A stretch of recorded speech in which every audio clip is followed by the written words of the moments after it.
Newcomb. I'm a sophomore at Hauser Junior Senior High School in the small farming community of Hope, Indiana. Recently, I wrote a research paper for the World Food Prize Convention and presented it to Purdue University. My paper addressed the issues of world hunger and how we might be able to solve them with techniques from sustainable agriculture. Here at Hope, I watch every day as people waste large amounts of food. They throw it away when they haven't even touched it. Most of the time, they just throw it away because it looks funny or they just don't want it. Here in America, we are very fortunate and blessed, and we take many things for granted. Meanwhile, in other countries, they don't have the immediate access to food and water like we do. They appreciate every meal. My experiences at the World Food Prize Convention, presenting my idea and hearing the ideas from other students like me, inspired me, but my passion for world food-related issues didn't start there. It began here at home. In 2009, my dad was deployed on a mission to Afghanistan, but it wasn't a normal military mission. It was an agricultural mission to educate the people. During what they called the Soviet occupation and later the Taliban civil war, Afghanistan lost 2 generations of men. Since most families grew their own food, this meant that most of their agricultural knowledge was lost too.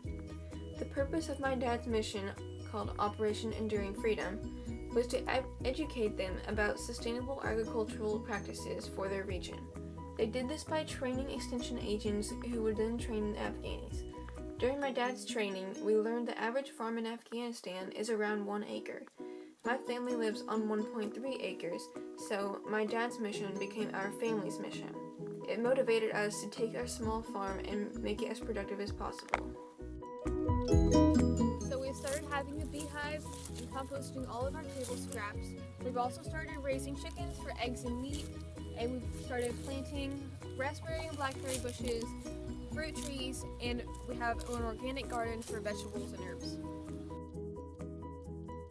We have also revived the traditional practices of canning all the excess produce from our garden, and all of these aspects from our small farm have made us much more conscious of our food waste and improved our family's nutrition and health.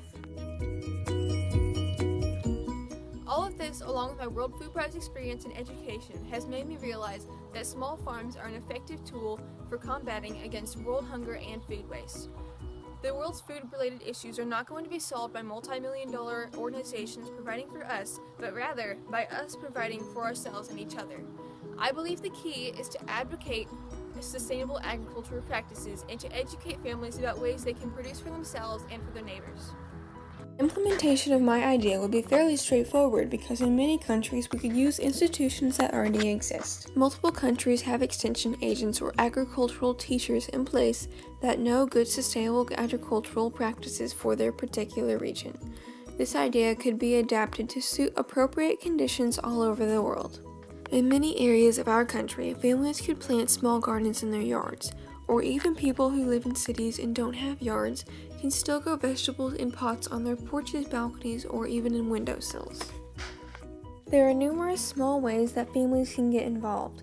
With education and creative ideas, we can motivate families across our country and our world to become less dependent and more self-sufficient.